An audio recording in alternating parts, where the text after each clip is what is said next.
Imagina una noche sin luna sobre lo que una vez fue el vasto espejo de agua del lago de Texcoco. El aire, frío y cargado con el olor salado de la tierra seca que yace debajo, se mantiene quieto. No hay viento, ni el sonido de insectos, ni el aleteo de las aves que anidan en los juncos. Solo un silencio profundo, ancestral. Un silencio que parece contener las respiraciones de miles de almas olvidadas. Es en este escenario, en la más absoluta oscuridad, cuando dicen que aparece, no con un estruendo, sino como una idea que toma forma lentamente ante tus ojos.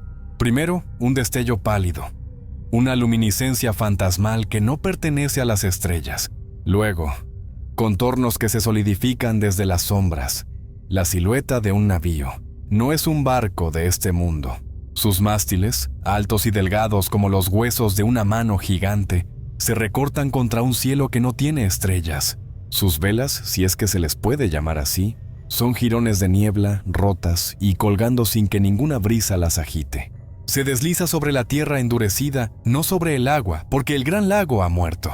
Se mueve en un silencio total, sin el crujido de la madera ni el chapoteo de las olas contra su casco. Es un espectáculo que hiela la sangre, una aparición que desafía toda lógica. Este es el legendario barco fantasma del lago de Texcoco. Las historias, susurradas de generación en generación en los pueblos que rodean la cuenca de Secada, cuentan que este no es un barco cualquiera. Dicen que es una procesión fúnebre, una caravana de almas condenadas a navegar para siempre por la memoria de lo que una vez fue su hogar y su tumba. A bordo, si te atreves a mirar más de cerca, no verás a tripulantes vivos. Verás figuras etéreas, translúcidas, paradas en la cubierta como estatuas de cera derretida, guerreros águila y jaguar, con sus penachos de plumas ahora mustias y sin color, miran fijamente hacia el horizonte donde una vez se alzó la gran Tenochtitlan. A su lado, soldados españoles con sus armaduras oxidadas y penachos descoloridos, sus rostros perpetuamente marcados por el terror y el arrepentimiento. Hay mujeres con niños en los brazos, sus rostros borrosos por el llanto silencioso. Hay aliados tlaxcaltecas, sus ojos reflejando la confusión de una guerra que ganaron, pero que también los perdió a todos.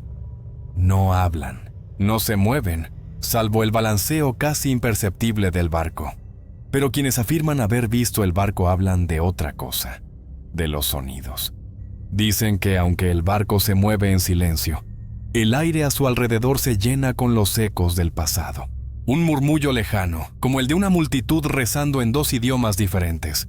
El sonido de espadas chocando, ahogado por el grito de alguien cayendo al agua. Y sobre todo el llanto. Un lamento colectivo, un coro de dolor, que parece emanar de la misma tierra sedienta. El sonido de miles de almas que nunca encontraron la paz. Es el sonido de la noche triste. El sonido del asedio final, el sonido de una civilización que se desmorona y se ahoga en las aguas que la sustentaron. Esta leyenda, tan arraigada en el folclore paranormal moderno, afirma que estas apariciones eran particularmente comunes durante el siglo XIX. Fue una época de gran cambio para el Valle de México. El lago, que una vez cubrió una inmensa área, estaba muriendo. Proyectos de desagüe, iniciados siglos antes, estaban finalmente surtiendo efecto. Las aguas se retiraban, dejando atrás un paisaje de marismas saladas, terrenos agrietados y polvo blanco. Fue en este paisaje de transición, de muerte ambiental, donde el barco fantasma supuestamente se manifestaba con más frecuencia. Los campesinos que trabajaban la sal, los viajeros que cruzaban la noche por los caminos que antes eran causeways, todos tenían una historia que contar. Una luz extraña en la distancia, una figura que se desvanecía al acercarse. La sensación abrumadora de ser observado por ojos que no eran de este mundo. La lógica de la leyenda es, en cierto modo, convincente. El lago de Texcoco fue sin duda una tumba masiva. Fue el escenario de la caída de una de las ciudades más imponentes del mundo. Las aguas se tragaron a incontables miles de personas. Aztecas defendiendo su hogar, españoles y sus aliados muriendo en una retirada desesperada, civiles atrapados en el fuego cruzado. Es un lugar impregnado de trauma, de una violencia tan profunda que parece plausible que el propio terreno retenga su fantasma. La idea de que las almas de los muertos, atrapadas en un ciclo interminable de dolor, naveguen en un barco fantasmal sobre los restos de su mundo es una imagen poderosa, una metáfora poética y aterradora de la historia misma. Pero, ¿y si esta historia, tan vívida y emocionante, no fuera más que eso? ¿Una invención moderna? ¿Un eco que no proviene del pasado, sino de nuestra propia necesidad de darle un rostro sobrenatural a la tragedia?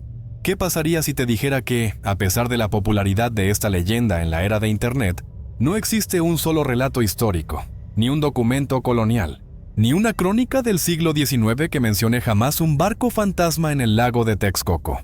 La leyenda dice que el barco aparece para recordarnos a los que perecieron. Pero la verdadera pregunta no es por qué el barco aparece, sino por qué la historia de su aparición solo comenzó a contarse siglos después de que los eventos que supuestamente conmemora tuvieron lugar. Para entender la verdad, debemos sumergirnos no en las aguas fantasmales del lago, sino en los archivos de la historia, en la geografía de la Tierra y en la propia naturaleza de las leyendas. Debemos viajar atrás en el tiempo, a una época en la que el lago no era un recuerdo, sino un vasto y vibrante reino de agua, y ver qué realmente sucedió en sus profundidades y en sus orillas. Para desentrañar el misterio del barco fantasma, debemos dejar atrás las brumas de la leyenda y caminar sobre la tierra firme de la historia. Debemos olvidar la imagen de un lago moribundo y polvoriento y, en su lugar, sumergirnos en las aguas que existieron en el momento en que dos mundos estaban a punto de colisionar. Imagina, si puedes, el Valle de México en el amanecer del siglo XVI. No es un valle seco, sino un vasto sistema de 5 lagos interconectados. Un espejo de agua tan inmenso que los primeros españoles que lo vieron quedaron sin aliento, comparándolo con los mares interiores de la antigüedad. Y en el corazón de este sistema acuático, como una joya preciosa engastada en el agua, se alzaba la capital del imperio azteca, Tenochtitlan. Este no era un lugar cualquiera. Era una de las ciudades más grandes y sofisticadas del mundo en su época. Una metrópolis de más de 200,000 almas, superando en población a Sevilla, París o Londres. Pero su mayor maravilla era su propia existencia. Tenochtitlan fue construida sobre una isla en la parte occidental del lago de Texcoco. No era una ciudad junto al lago, era una ciudad del lago. Para llegar a ella desde la tierra firme, había que cruzar 3 largas y magníficas calzadas, diques elevados de piedra y tierra que se extendían sobre el agua como dedos gigantes. Estas calzadas, que conectaban la isla con los suburbios de Tlacopan al norte, Texcoco al este y Coyohuacán al sur, eran proezas de ingeniería. Tenían puentes levadizos que podían ser retirados para defender la ciudad, convirtiendo la isla en una fortaleza casi inexpugnable. Pero la verdadera vida de la ciudad fluía a través de sus canales. Como una versión americana de Venecia, una red de vías navegables surcaba la ciudad, y el principal medio de transporte no era el caballo o la carroza, sino la canoa. Miles de canoas de diferentes tamaños surcaban estas arterias acuáticas cada día. Unas estaban llenas de campesinos que traían sus productos de las chinampas, las ingeniosas jardines flotantes construidos con lodo y juncos, que producían varias cosechas al año y eran el motor agrícola del imperio. Otras canoas transportaban a mercaderes con textiles, obsidiana, cerámica y los exóticos bienes que llegaban de los confines de Mesoamérica. Canoas de pescadores regresaban con sus redes repletas de peces y aves acuáticas, mientras que canoas de lujo, adornadas con plumas y llevadas a remo por esclavos, transportaban a la nobleza y a los sacerdotes. El aire en Tenochtitlan era una mezcla compleja de olores. El dulzor de las flores de los jardines palaciegos, el aroma del maíz tostado en los puestos del mercado, el olor a pescado salado y humedad de los canales, y el perfume a copal que se quemaba en los innumerables templos. El sonido era una sinfonía constante. El bullicio del mercado de Tlatelolco, uno de los más grandes del mundo, donde se podían oír docenas de lenguas diferentes. El grito de los garitas anunciando las noticias del emperador. El repicar de los caracoles y tambores en las ceremonias del gran templo. y el murmullo constante de una ciudad vibrante, llena de vida, ambición y fe. El lago de Texcoco no era solo el escenario de esta civilización. Era su fuente de vida, su defensa y su corazón espiritual. El dios Tlaloc, el proveedor de la lluvia y el agua, era una de las deidades más importantes, y sus rituales a menudo involucraban el lago. Las aguas eran sagradas, un reflejo del cielo y un portal al inframundo. Los aztecas entendían la ecología del sistema lacustre con una profundidad asombrosa. Habían aprendido a construir diques para separar las aguas dulces de los otros lagos de las aguas saladas de Texcoco, creando un entorno perfecto para su ciudad. Habían domesticado el paisaje acuático, no luchando contra él, sino fluyendo con él. Era un equilibrio perfecto, una simbiosis entre la humanidad y la naturaleza que había permitido el florecimiento de un imperio. Caminar por las calles de Tenochtitlan en aquellos días era ver una ciudad de una belleza y orden imponentes. Las calles estaban empedradas y las casas, incluso las de los plebeyos, estaban construidas con piedra y adobe, a menudo alrededor de un pequeño patio. En el centro de la ciudad se alzaba el recinto sagrado, un complejo amurallado que contenía docenas de templos y pirámides, dominado por la imponente estructura del Templo Mayor, una doble pirámide dedicada a Tlaloc y al dios de la guerra, Huitzilopochtli. Desde lo alto de sus templos, los sacerdotes podían ver toda la ciudad, los lagos que la rodeaban y las montañas que vigilaban el valle. Era el centro del universo azteca. Este era el mundo que existía antes de la llegada de los extranjeros. Un mundo de agua, de piedra, de fe y de un poder inmenso. Un mundo que creía que su destino estaba escrito en las estrellas. Un destino que hablaba de ciclos de creación y destrucción. Pero nunca en sus peores pesadillas pudieron imaginar la forma en que la destrucción llegaría. No como un dios airado descendiendo de los cielos, sino como hombres pálidos y barbudos, montados en bestias gigantes como demonios, que venían del este, navegando sobre el mismo agua sagrada que les daba la vida. La llegada de Hernán Cortés y sus hombres en 1519 no fue solo el encuentro de dos culturas. Fue el momento en que el agua, que había sido el símbolo de la vida y el poder de Tenochtitlan, se convirtió en el escenario de su agonía. El lago que la había nutrido se convertiría en su tumba, y las olas que una vez acariciaron sus canoas pronto llevarían la sangre de sus hijos y el eco de su caída. La historia del lago estaba a punto de entrar en su capítulo más oscuro y sangriento. En la primavera de 1519, ese equilibrio perfecto se rompió para siempre. A lo largo de la costa oriental del lago, cerca de la ciudad de Zempoala, aparecieron figuras que parecían sacadas de una profecía. Eran altos, barbudos, de piel pálida. Vestían con metales brillantes que brillaban bajo el sol como el agua misma, y montaban bestias gigantescas, criaturas que los aztecas nunca habían visto, que olían a sudor y a hierro, y cuyo galope retumbaba en la tierra como un trueno. Eran los españoles, liderados por un hombre ambicioso y audaz llamado Hernán Cortés, y venían del mar, pero ahora estaban aquí, en las puertas del imperio, con la mirada fija en la isla que se elevaba desde el centro del lago. Las noticias de su llegada llegaron a Tenochtitlan como un relámpago en un cielo despejado. El emperador Moctezuma Xocoyotzin, un hombre profundamente religioso y atormentado por la duda, no sabía cómo reaccionar.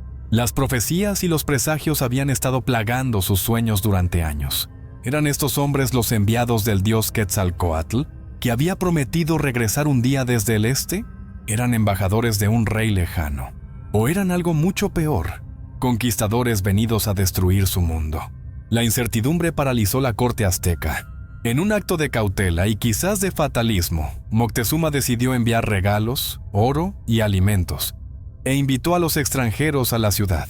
Fue una decisión que sellaría su destino.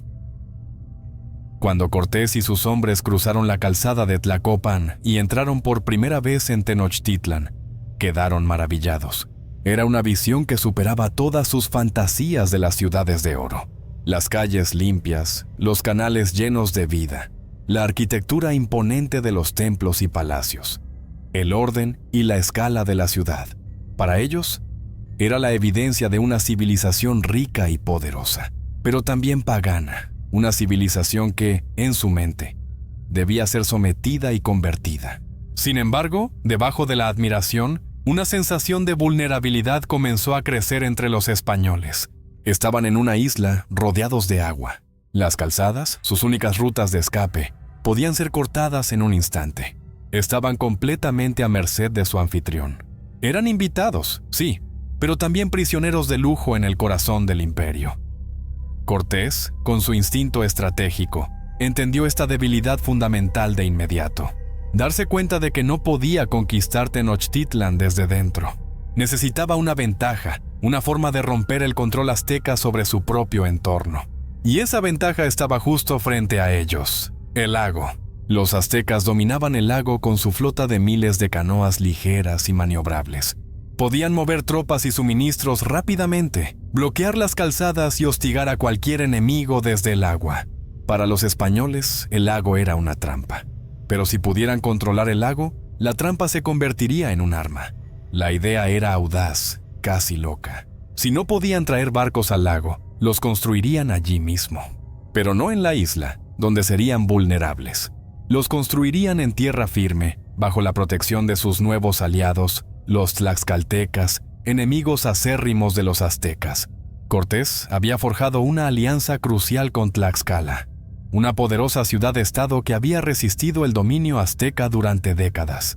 Juntos, españoles y tlaxcaltecas serían una fuerza imparable.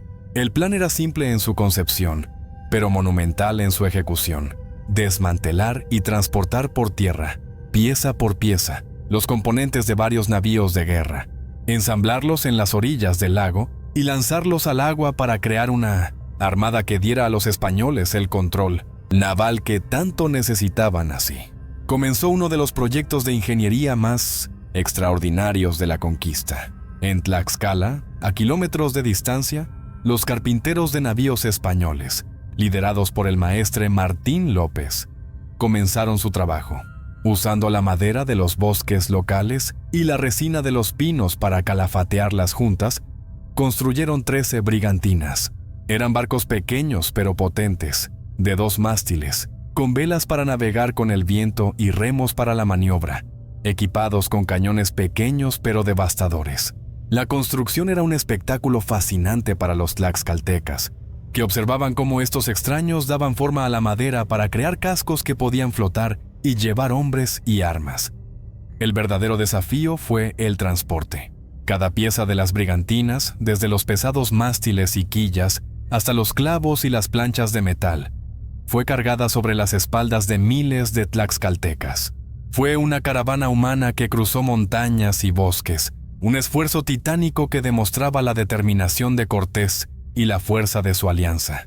Los españoles proporcionaron la dirección y la tecnología. Los tlaxcaltecas proporcionaron la fuerza bruta y el conocimiento del terreno. Juntos, movieron una armada a través de tierra firme, un logro que parecía imposible. Mientras tanto, en Tenochtitlan, la situación se estaba deteriorando. La presencia de los españoles se había vuelto una carga. La tensión era palpable. Moctezuma era ahora un prisionero en su propio palacio, obligado a actuar según las órdenes de Cortés. El pueblo azteca comenzaba a murmurar, y la rabia crecía como una marea silenciosa. No entendían por qué su emperador permitía que estos extranjeros profanaran sus templos y se quedaran con su oro. La paciencia se estaba agotando. Cortés lo sabía. Sabía que su tiempo se acababa. Apuró el trabajo en las brigantinas. Cada día que pasaba, la necesidad de tener esos barcos en el agua se volvía más desesperada. El lago, que una vez fue la defensa más grande de Tenochtitlan, estaba a punto de convertirse en el escenario de su destrucción.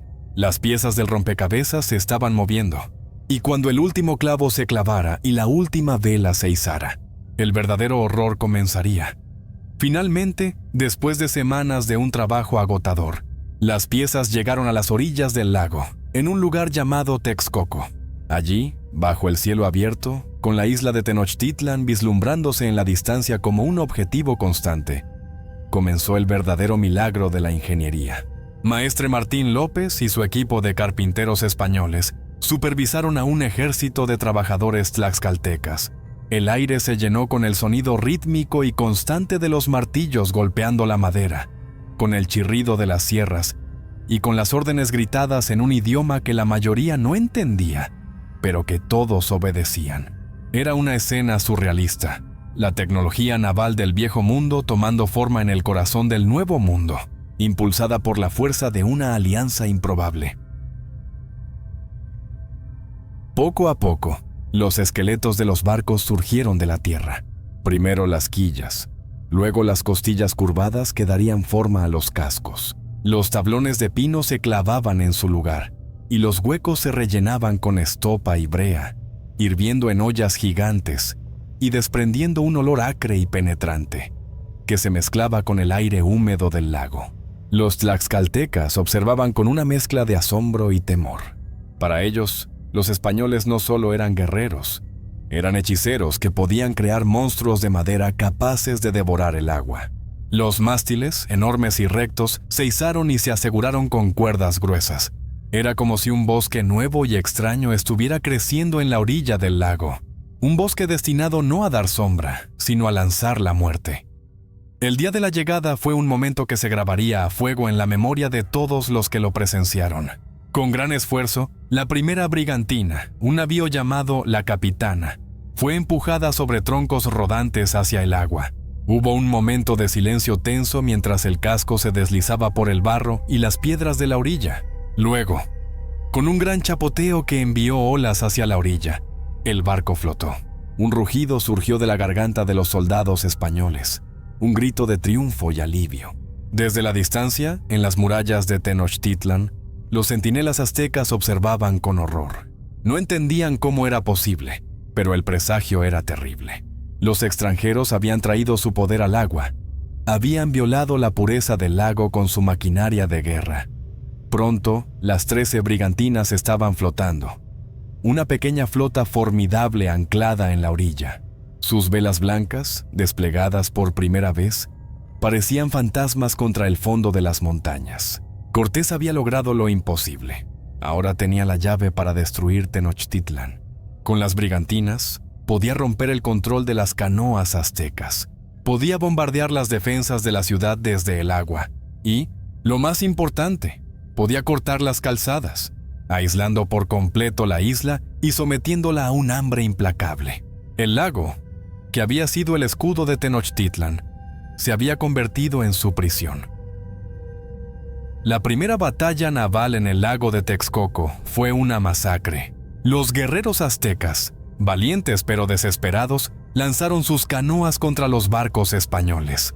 Cientos, quizás miles de canoas, como un enjambre de avispas furiosas, se abalanzaron sobre las brigantinas, pero fue inútil. Desde lo alto de sus castillos de proa, los ballesteros españoles disparaban una lluvia de proyectiles. Los cañones rugían, y las bolas de cañón rebotaban en el agua o atravesaban las frágiles canoas, haciéndolas astillas y enviando a sus ocupantes a una muerte acuática. Los guerreros intentaban abordar los barcos, trepando por los costados, pero las alturas eran demasiado grandes, y los españoles, con sus espadas de acero y picas, los rechazaban una y otra vez. El agua del lago, antes clara y sagrada, se tiñó de rojo. El lago comenzó a beber sangre, y no pararía durante meses. Cada día, las brigantinas patrullaban el lago, destruyendo canoas, bombardeando los barrios costeros de la ciudad y asegurando que ningún suministro llegara a la isla. La situación en Tenochtitlan se volvió insostenible. El hambre y las enfermedades comenzaron a extenderse. La gente moría no solo por las armas, sino por la desesperación. Cortés, sintiendo que la victoria estaba cerca, cometió un error fatal. Dejó a su segundo al mando, el cruel e impulsivo Pedro de Alvarado, a cargo de la guarnición en la ciudad, mientras él se dirigía a la costa para enfrentarse a una fuerza española enviada desde Cuba para arrestarlo. En su ausencia, la situación explotó. Durante una importante fiesta religiosa, la fiesta de Toxcatl, donde cientos de nobles y guerreros aztecas estaban desarmados y reunidos en el patio del Templo Mayor, Alvarado, consumido por el pánico y la paranoia de una posible traición, ordenó una masacre indiscriminada. Sus hombres cerraron las salidas y cayeron sobre la multitud desarmada, matando a cientos de los hombres más importantes y nobles del imperio en un acto de traición y cobardía que nunca sería perdonado. Cuando Cortés regresó, victorioso pero con un ejército reducido, encontró una ciudad en llamas y un pueblo sediento de venganza. Los puentes de las calzadas habían sido cortados, estaban atrapados. La noche del 30 de junio de 1520, los españoles y sus aliados tlaxcaltecas tuvieron que tomar una decisión: morir en la ciudad o intentar una huida desesperada a través de las calzadas, en medio de la noche, bajo una lluvia de proyectiles y con un lago lleno de enemigos esperándolos. Esa noche sería recordada para siempre como la noche triste, la noche de la aflicción. Y el lago de Texcoco, que ya había visto tanta muerte, estaba a punto de convertirse en la tumba de miles más. La noche cayó pesada y húmeda sobre el Valle de México. Un cielo oscuro y sin estrellas vertía una lluvia torrencial sobre la ciudad, como si el mismo cielo estuviera llorando por la violencia que estaba a punto de desatarse. En el palacio de Axayácatl, donde los españoles habían hecho su cuartel, el ambiente era de pura tensión, un silencio denso solo roto por el goteo del agua en los patios de piedra y los susurros nerviosos de los hombres. Cortés había tomado su decisión: huir. Era una admisión de derrota, un acto de pura supervivencia. Se formó una larga y sombría columna de figuras en la oscuridad. No eran solo los conquistadores españoles, con sus armaduras de acero ya abolladas y manchadas de sangre. Con ellos iban sus aliados tlaxcaltecas, miles de guerreros que habían puesto su fe en estos extraños y ahora compartían su destino. Y también estaban las mujeres, las que habían acompañado a los españoles, como la legendaria Doña Marina, la Malinche, cuya habilidad con los idiomas había sido una de las armas más poderosas de Cortés, y ahora era simplemente una persona más luchando por escapar de la muerte. El plan era simple y desesperado: cruzar la calzada de Tlacopan, la más corta de las tres que conducía hacia el norte, hacia la relativa seguridad de Tlacopan. Pero había un problema. Los aztecas, en previsión de una fuga, habían roto los puentes en varios puntos de la calzada, creando fosos anchos y oscuros que separaban la isla del continente. Para superar este obstáculo, los españoles habían construido un puente portátil, una ingeniosa pero pesada estructura de madera que podrían colocar sobre los huecos. Era su única esperanza. Bajo el manto de la lluvia y la oscuridad, la columna comenzó a moverse, un espectro silencioso deslizándose fuera de la ciudad que había intentado conquistar. El sonido de cientos de pies y cascos sobre los adoquines mojados era amortiguado por la tormenta, un susurro constante que esperaban no fuera escuchado. Llegaron al primer foso. Con gran esfuerzo y en un silencio tenso, los soldados colocaron el puente portátil. Uno a uno, los hombres, las mujeres y los tlaxcaltecas comenzaron a cruzar, sus figuras recortadas por el parpadeo de unas pocas antorchas que luchaban contra la lluvia.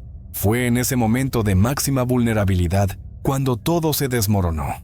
Un grito agudo, el de una mujer que había sido esclavizada por los españoles, cortó el silencio desde los tejados cercanos. Era una señal de alarma. En un instante, el cielo nocturno se llenó con el sonido del horror. Los tambores de guerra aztecas, el profundo y retumbante huehuet, comenzaron a golpear con un ritmo frenético, un latido de corazón que anunciaba la muerte. Los caracoles, los texistli, sonaron con un lamento aullador que se extendió por toda la ciudad. La respuesta fue inmediata y abrumadora. Desde los tejados y los templos a lo largo de la calzada, llovieron una lluvia mortal de piedras, dardos y jabalinas. Las antorchas de los españoles, que antes les guiaban, ahora se convirtieron en blancos perfectos, iluminándolos para sus enemigos. Y desde el agua, de las negras y frías profundidades del lago de Texcoco, emergió el verdadero terror. Cientos de canoas, silenciosas como sombras, se deslizaron hacia los costados de la calzada. Guerreros aztecas, con sus rostros pintados para la guerra y sus ojos brillando de furia vengativa, comenzaron a atacar los flancos de la columna en retirada.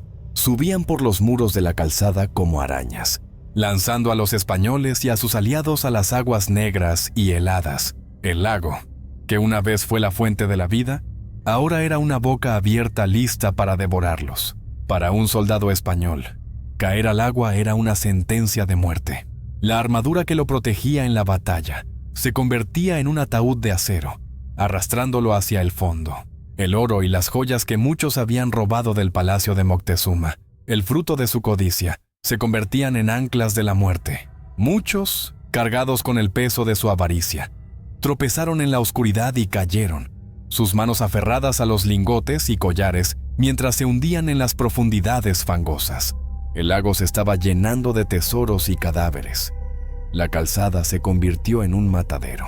La columna se rompió en pedazos. El pánico era total. Los españoles y tlaxcaltecas luchaban por sus vidas en todos los frentes, aplastados por el número abrumador de sus enemigos.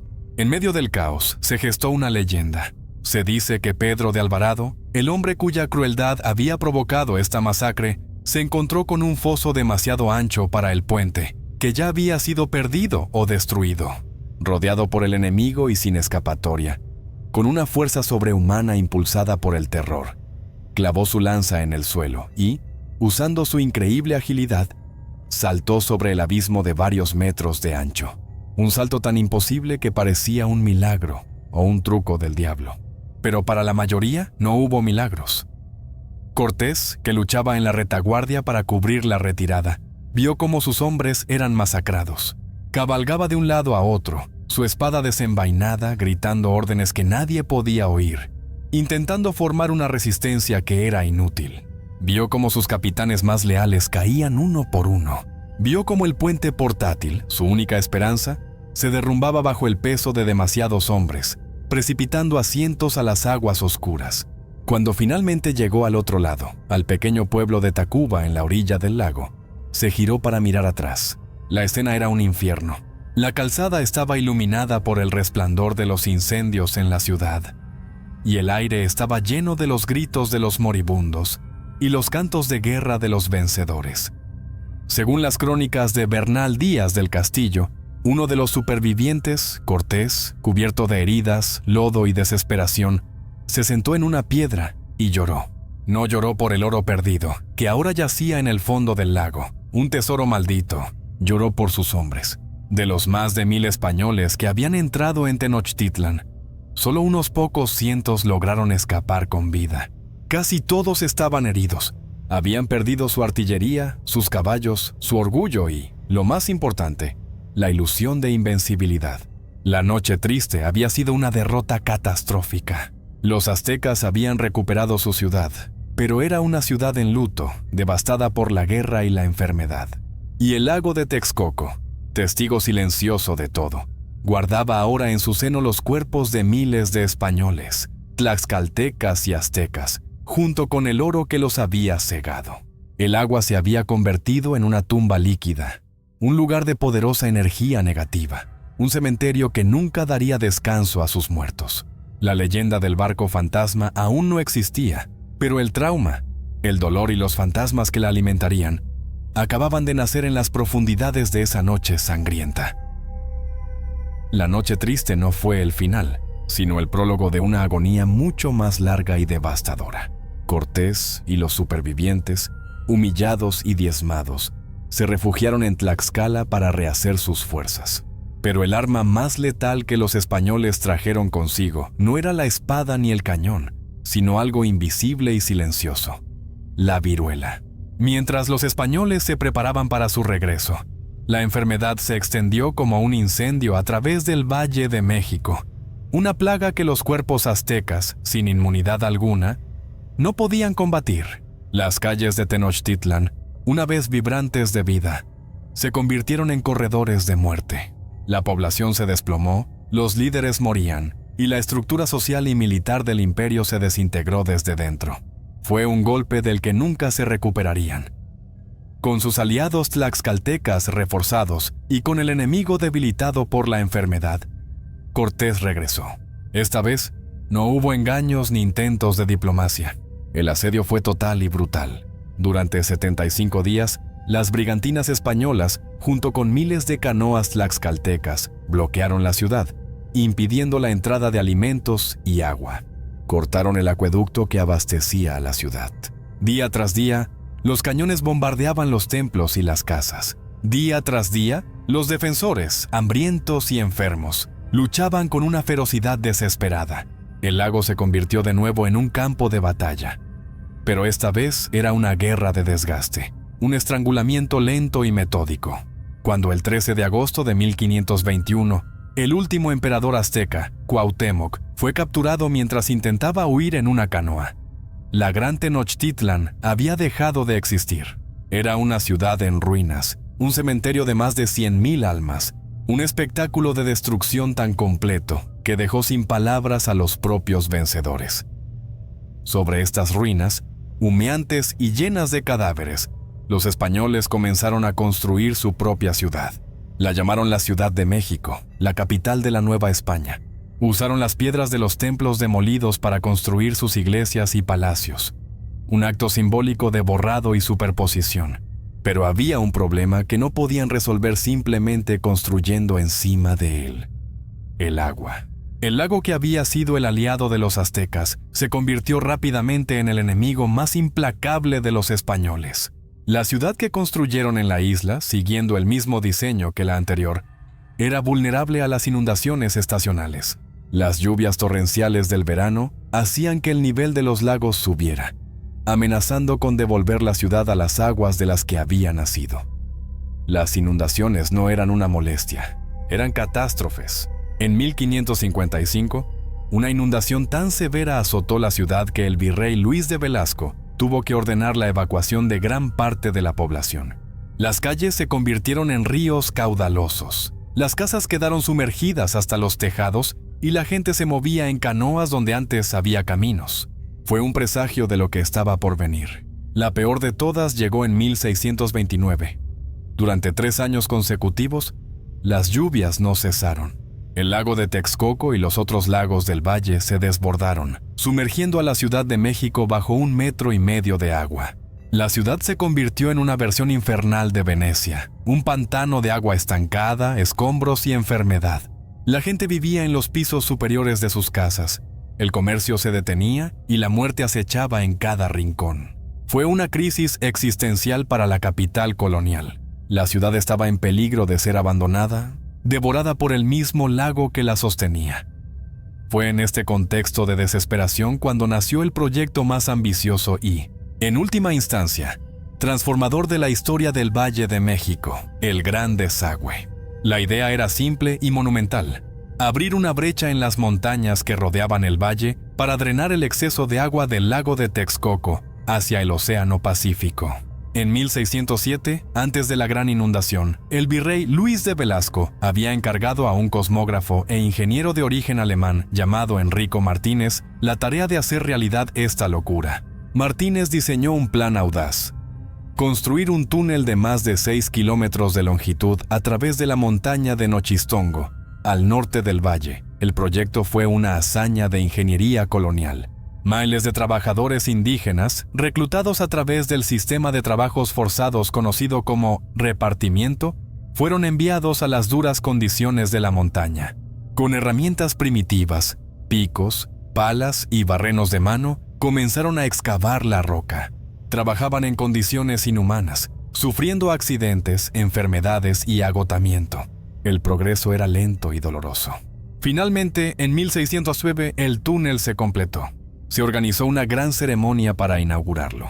Las aguas del lago comenzaron a fluir hacia el túnel, y por un momento, pareció que el problema estaba resuelto. Pero la naturaleza, o quizás la geología, tuvo la última palabra. La presión del agua fue demasiado grande para las paredes del túnel, que colapsaron parcialmente solo unos meses después. El desagüe había sido un fracaso estrepitoso, pero la idea no murió. Durante los siglos XVII y XVIII, el proyecto del desagüe se convirtió en una obsesión para la corona española y los virreyes de la Nueva España. Se abandonó la idea del túnel y se optó por una solución diferente y a un costo aún mayor: un sistema de canales a cielo abierto.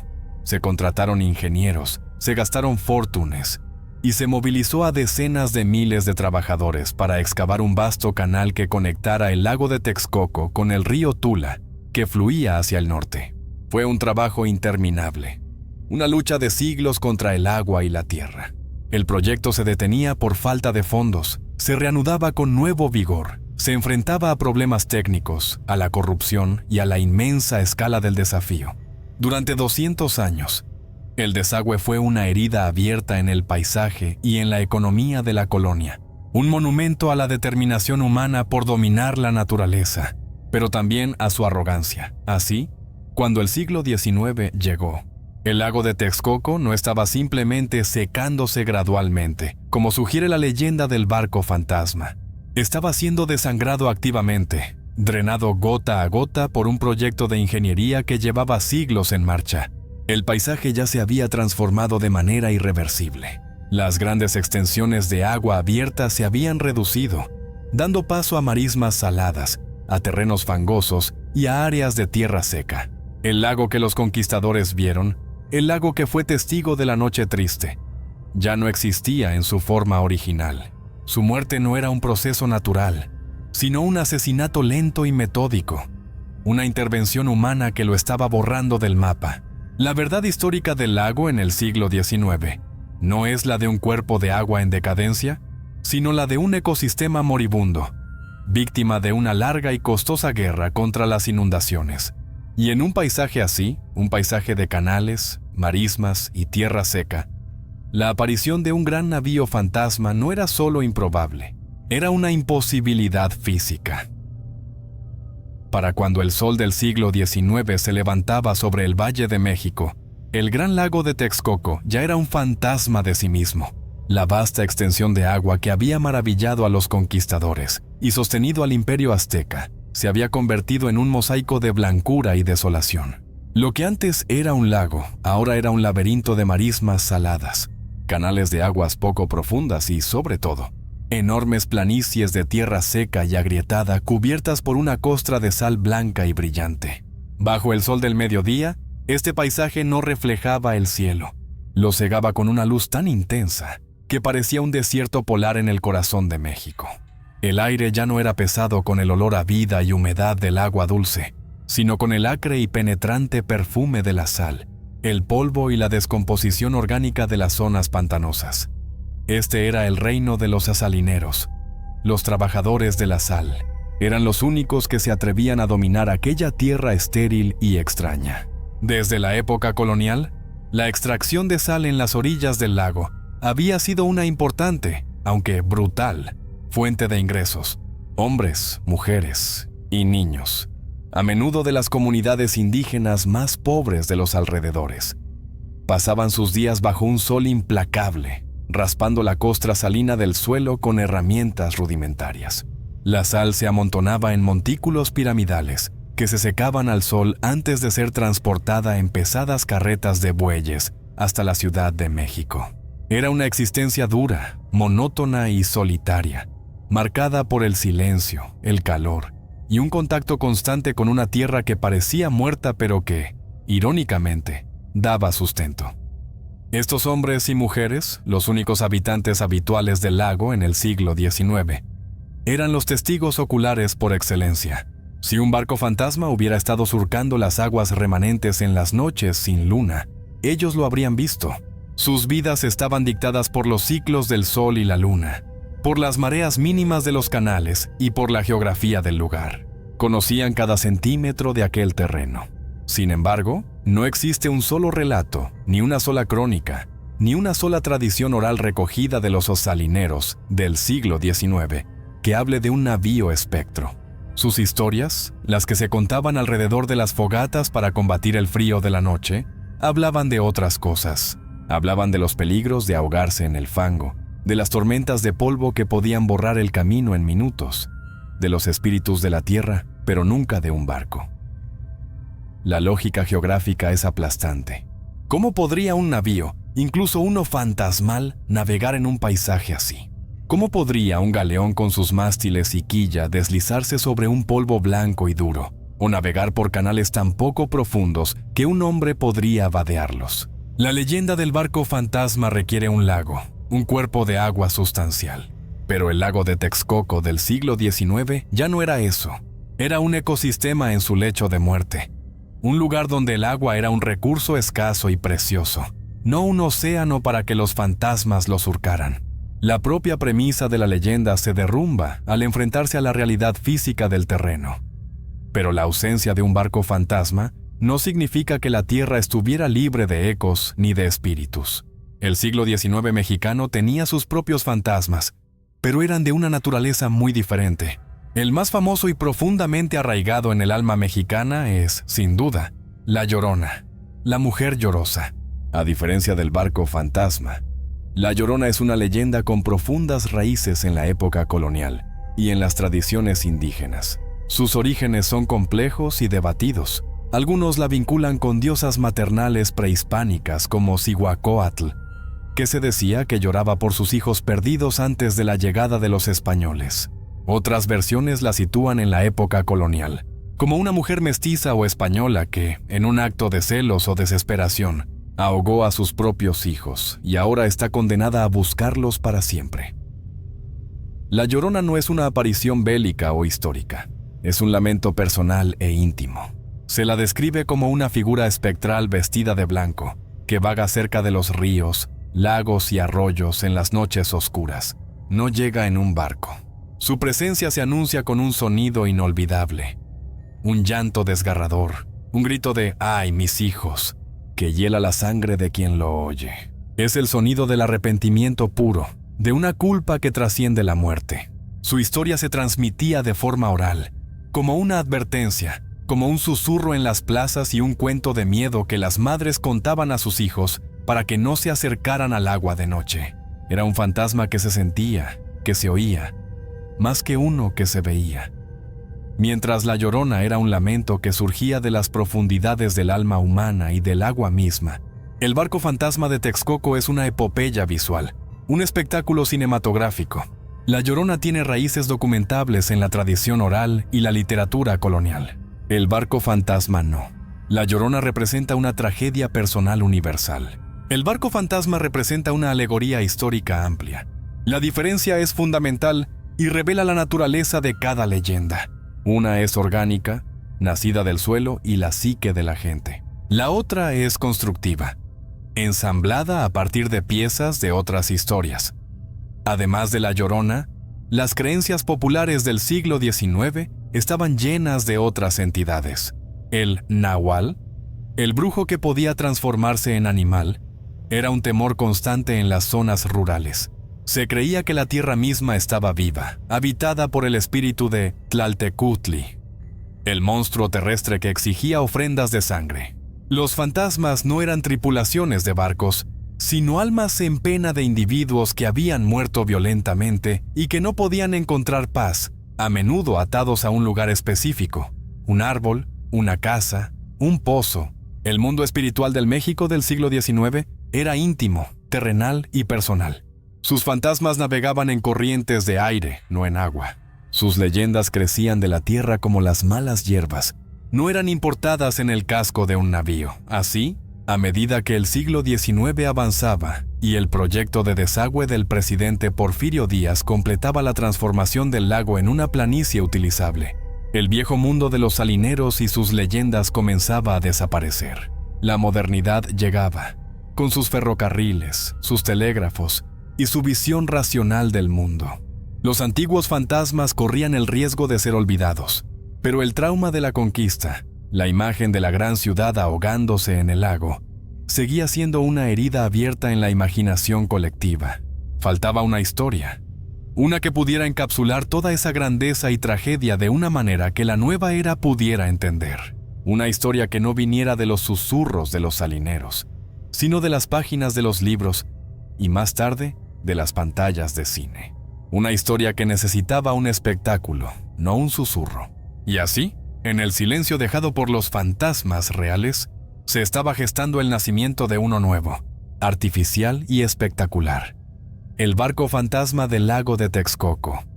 Pero si la leyenda del barco fantasma no nació en el suelo salado del lago de Texcoco, ni en los cuentos de los salineros del siglo XIX, ¿de dónde viene esta imagen tan poderosa y persistente? ¿Por qué un barco? La respuesta, como ocurre a menudo con los mitos modernos, es que es una importación. Es un arquetipo universal. una figura del folclore que ha existido en las culturas marineras del mundo durante siglos, y que fue trasplantado, consciente o inconscientemente, al paisaje mexicano. Para entenderlo, debemos zarpar nosotros mismos, no hacia Texcoco, sino hacia los mares tormentosos del folclore global. El más famoso de todos los barcos fantasmas es, sin duda, el holandés errante. Nacido de las leyendas de los marineros europeos del siglo XVII, su historia es una de arrogancia y maldición. Cuenta la historia de un capitán llamado Hendrik van der Decken, quien navegaba alrededor del Cabo de Buena Esperanza, uno de los puntos más peligrosos del mundo. Una tormenta feroz se desató, y su tripulación le suplicó que buscara refugio en una bahía cercana. Pero el capitán, enloquecido por la soberbia y desafiantemente borracho, se negó. Juró que navegaría alrededor del cabo incluso si tenía que hacerlo hasta el día del juicio final. Maldiciendo a Dios y a los santos, por su blasfemia fue condenado. Un fantasma apareció en su cubierta y lo maldijo a él y a su tripulación a navegar por los mares para siempre, sin poder atracar en ningún puerto, como un espectro condenado a ser un presagio de desastre para cualquier barco que tuviera la desgracia de avistarlos. La imagen del holandés errante es la que ha definido el género. Un navío envuelto en una niebla sobrenatural, con velas rotas y aullantes, tripulado por esqueletos o figuras espectrales. No es un barco que lleva a las almas al descanso, es una prisión móvil, un recordatorio perpetuo del pecado y el castigo. Verlo es una sentencia de muerte, un anuncio de que tu propio barco se hundirá en la oscuridad. Esta leyenda se extendió por todo el mundo marítimo, llevada en los labios de los marineros holandeses, británicos y portugueses. Es una historia que nació del miedo al mar, a la inmensidad desconocida y a la ira de Dios. Pero el arquetipo del barco fantasma no es exclusivo de Europa. Crucemos el océano hasta las costas frías y místicas del sur de Chile, en el archipiélago de Chiloé. Allí encontramos una criatura completamente diferente, el caleuche. El caleuche no es una maldición, sino un ser mágico y ambivalente. Se dice que es un barco brillante, que emite un resplandor multicolor y puede navegar bajo el agua o volar sobre las olas.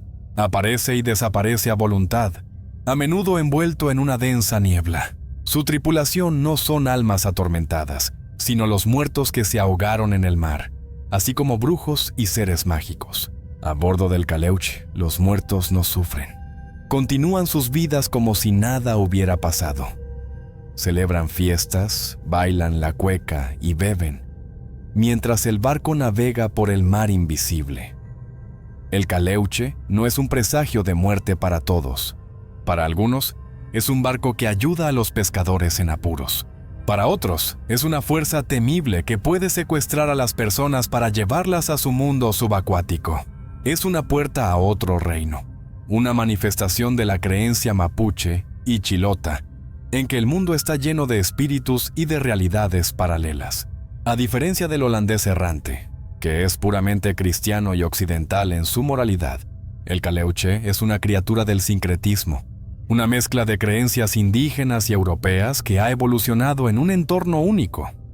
Estos dos ejemplos, el holandés errante y el caleuche, nos muestran que el barco fantasma es un lienzo sobre el cual diferentes culturas pintan sus miedos y esperanzas más profundos. En Japón, los funayurei son los fantasmas de los que murieron en el mar, que intentan abordar los barcos para hundirlos. En las Filipinas, hay leyendas de barcos fantasmas que transportan a las almas de los no bautizados. El patrón es universal. El agua, especialmente el mar, es un umbral, un lugar entre la vida y la muerte. Un barco que navega en ese umbral es la metáfora perfecta de un estado intermedio, de estar atrapado entre dos mundos. Ahora, volvamos al Valle de México. Los aztecas y sus descendientes no eran un pueblo marinero. Su relación con el agua era la de un lago, un sistema cerrado, una fuente de vida y un espejo del cosmos. Su folclore acuático, como hemos visto con La Llorona, está ligado a la tragedia personal, al lamento y a la tierra. La idea de un barco tripulado por guerreros muertos navegando como una flota fantasma no tiene precedentes en su tradición oral. Es un concepto extranjero. una pieza de un rompecabezas que no encaja en la imagen original. El poder de la imagen, sin embargo, es innegable. Un barco es un microcosmos de una sociedad. Un barco fantasma es una sociedad congelada en el tiempo. Un momento de la historia condenado a repetirse. Es una imagen cinematográfica, épica y terrible. La idea de aplicar este arquetipo a la caída de Tenochtitlan es, en teoría, brillante. Combina la tragedia local con un símbolo universal de maldición y muerte. Pero la evidencia histórica sugiere que esta fusión no ocurrió de forma orgánica. No fue un mito que creció desde las raíces. Fue una idea que fue plantada mucho más tarde, cuando la historia original se había vuelto distante y cuando el mundo estaba listo para consumir el pasado en forma de leyendas espectaculares. Faltaba solo una cosa: el momento y el lugar perfectos para que estas dos historias, la del trauma y el arquetipo, finalmente se fusionaran.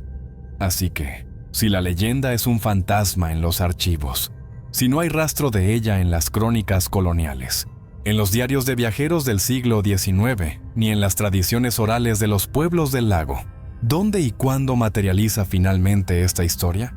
¿Dónde nace el barco fantasma del lago de Texcoco? La respuesta nos lleva al siglo XX y XXI, a una era muy diferente a la de los conquistadores o los salineros. Nos lleva a una época donde la forma en que consumimos y creamos historias cambió para siempre. Aquí es donde la historia se pone fascinante, no como un misterio sobrenatural, sino como un misterio cultural. La leyenda no parece tener un único punto de origen, un primer relato que podamos identificar. No aparece de repente en un libro famoso del siglo XX, ni en una canción popular. En cambio, su aparición es más sutil, más difusa, más viral, en el sentido más literal de la palabra. Es un producto de la era de la información, un niño de Internet. Para entender su nacimiento, debemos considerar el caldo de cultivo perfecto que se estaba gestando en el México moderno. Por un lado, había un creciente interés en el turismo y en la mística de México. La Ciudad de México, con sus miles de años de historia, se convirtió en un destino para viajeros no solo interesados en sus museos y restaurantes, sino también en sus secretos más oscuros. Surgieron guías turísticas del misterio y lo oculto, libros que recopilaban leyendas, desde las más auténticas como La Llorona, hasta otras más dudosas, a menudo mezclando hechos históricos con pura invención sin ninguna crítica. En este mercado, una historia como la del barco fantasma era oro puro. Era visual, dramática, y conectaba un lugar real y trágico con un fenómeno paranormal universal. Por otro lado, el siglo XX vio el auge de lo que podríamos llamar la cultura paranormal, influenciados por el espiritismo del siglo XIX, revivido por movimientos de la nueva era y popularizado por programas de radio y televisión que exploraban ovnis, fantasmas y sucesos inexplicables. El público tenía un apetito insaciable por este tipo de narrativas. La gente ya no buscaba solo la historia, sino la historia con un giro. Y luego llegó Internet. La red mundial se convirtió en el caldo de cultivo definitivo para este tipo de folclore moderno. Un bloguero escribe un artículo sobre los 10 lugares más embrujados de México y, buscando contenido, incluye una historia que escuchó de un amigo o que leyó en un foro oscuro sobre el barco fantasma de Texcoco. No cita fuentes, porque no las hay. Simplemente la presenta como un hecho. Otro bloguero lo lee, le gusta la historia y la repite en su propio blog, quizás añadiendo un detalle nuevo para hacerlo más vívido, como que el barco solo aparece en noches sin luna. Un foro de discusión sobre lo paranormal recoge la historia y la debate, con algunos usuarios que la aceptan como verdad y otros que la cuestionan, pero que, al hacerlo, le dan más visibilidad. Pronto, la historia aparece en una lista de creepypastas o leyendas urbanas mexicanas. Alguien crea una página de fanés en Facebook. Otro hace un breve video de animación para YouTube. Cada vez que se comparte, se pierde un poco más el contexto original, que era inexistente, y se gana una capa de autoridad aparente. La repetición se convierte en prueba. La gente empieza a decir, lo leí en muchos sitios, debe ser verdad. La ausencia de evidencia histórica se reinterpreta no como una prueba de que es falsa, sino como parte del misterio. Es una tradición oral que se mantuvo en secreto. la iglesia la suprimió. El gobierno la oculta. La leyenda se vuelve a prueba de balas porque no se basa en hechos, sino en la creencia. Este fenómeno es tan común que los folcloristas modernos tienen un nombre para él: fakelor, o folclore falso. A diferencia del folclore tradicional, que evoluciona orgánicamente a lo largo de generaciones dentro de una comunidad, el fakelore es una invención moderna que se presenta como antigua. A menudo es creado por un autor o se propaga a través de los medios de comunicación y se apodera de arquetipos universales para ganar aceptación rápidamente. El barco fantasma del lago de Texcoco es un ejemplo de texto de folklore. Toma un evento histórico real y traumático, la conquista, un lugar real, el lago drenado, y un arquetipo universal, el barco fantasma, y los mezcla en un cóctel potente y moderno. Es una historia que nació no de las profundidades del lago, sino de las profundidades de la imaginación humana en la era digital. Es una respuesta a una necesidad moderna, la necesidad de simplificar la complejidad, de encontrar un rostro sobrenatural para el dolor histórico y de consumir el pasado como una forma de entretenimiento. La leyenda del barco fantasma no es un eco de las almas del pasado, es un eco de nuestra propia obsesión con los fantasmas. Es un espejo, no del lago, sino de nosotros mismos. Y en ese reflejo podemos ver no solo una historia falsa, sino una verdad mucho más profunda y fascinante sobre cómo creamos el mundo que habitamos. Historia tras historia, leyenda tras leyenda. Nos encontramos, entonces, en una encrucijada. Por un lado, tenemos la leyenda, una imagen espectacular, un barco fantasma navegando sobre la tierra seca, cargado con las almas de una civilización caída. Es una historia que evoca un poder inmediato, una que se puede contar en un par de minutos y que deja una impresión duradera. Por otro lado, tenemos la historia, un relato complejo de siglos de duración que involucra ingeniería, ecología, epidemias, guerras, traiciones y una lenta y dolorosa transformación de un paisaje. Es una historia que requiere tiempo y paciencia para entenderse, pero que, al hacerlo, revela una verdad mucho más profunda y asombrosa. La pregunta final no es cuál de las dos historias es mejor. La pregunta es ¿qué nos dice cada una de ellas? La leyenda del barco fantasma nos dice algo sobre nuestra necesidad de simplicidad y simbolismo. Reduce la inmensa tragedia de la conquista a una única imagen recurrente. Un espectáculo que podemos comprender fácilmente. Convierte a las víctimas en un coro fantasmal y a los verdugos en sus compañeros de condena, borrando las complejidades de la guerra, la política y la fe en una maldición universal. Es una historia que busca consuelo en lo sobrenatural, que sugiere que el dolor no fue en vano, que las almas todavía están ahí, navegando, recordando. Es una forma de mantener vivo el pasado, pero una forma que lo ha filtrado a través de una lente moderna. La historia real, en cambio, nos dice algo sobre la resiliencia y la fragilidad. Nos muestra la brillantez de la civilización azteca, su capacidad para domesticar un entorno hostil y crear una de las grandes maravillas del mundo. Nos muestra el horror de la conquista, no como una batalla entre el bien y el mal, sino como un choque brutal de dos mundos, lleno de matices, de traiciones, de valor y de cobardía. Nos muestra la lucha de siglos de la Ciudad de México contra su propio entorno, una batalla contra el agua que definió su desarrollo y su carácter. Y nos muestra cómo un ecosistema entero puede ser borrado del mapa por la ambición y la necesidad humanas. La historia real no ofrece fantasmas, pero ofrece algo más valioso: el conocimiento. El verdadero fantasma del lago de Texcoco no es un barco. El verdadero fantasma es la ausencia. Es el silencio donde una vez hubo el bullicio de un mercado. Es la tierra blanca y salada donde una vez hubo aguas profundas y llenas de vida. Es el hueco en la memoria colectiva dejado por la desaparición de una civilización y de un lago. La leyenda del barco es un intento de llenar ese vacío, de poner algo en ese silencio. Pero quizás la lección más poderosa es aprender a aceptar el vacío, a escuchar el silencio y a entender la historia que cuenta. Así que la próxima vez que escuches hablar del barco fantasma del lago de Texcoco, puedes verlo de dos maneras: Puedes ver la imagen romántica y aterradora del navío espectro, una historia para contar junto a una fogata. O puedes mirar más allá, hacia la tierra seca y polvorienta que ahora ocupa el lugar del lago, y ver los fantasmas que sí están ahí. El fantasma de la Gran Tenochtitlan, el fantasma de los salineros del siglo XIX, el fantasma de los ingenieros que lucharon contra las inundaciones, el fantasma de un ecosistema perdido. Esos son los fantasmas reales, y sus historias, aunque no sean tan sencillas, son infinitamente más fascinantes. La leyenda del barco fantasma nunca morirá del todo.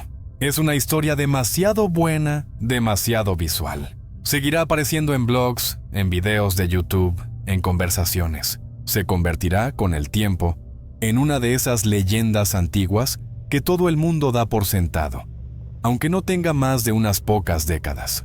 Y no hay nada de malo en ello. Forma parte del tejido vivo del folclore que está en constante creación y recreación. Pero ahora, tú conoces la verdad que se esconde detrás de la niebla. Conoces la historia real del lago, una historia que no necesita fantasmas para ser extraordinaria. Porque la verdad es que la historia del lago de Texcoco ya es una historia de fantasmas. No son los fantasmas de los muertos que navegan en un barco, sino los fantasmas de lo que pudo haber y nunca fue. Los ecos de un mundo perdido que todavía resuenan en el aire seco del Valle de México. Y ese, quizás, es el misterio más grande de todos.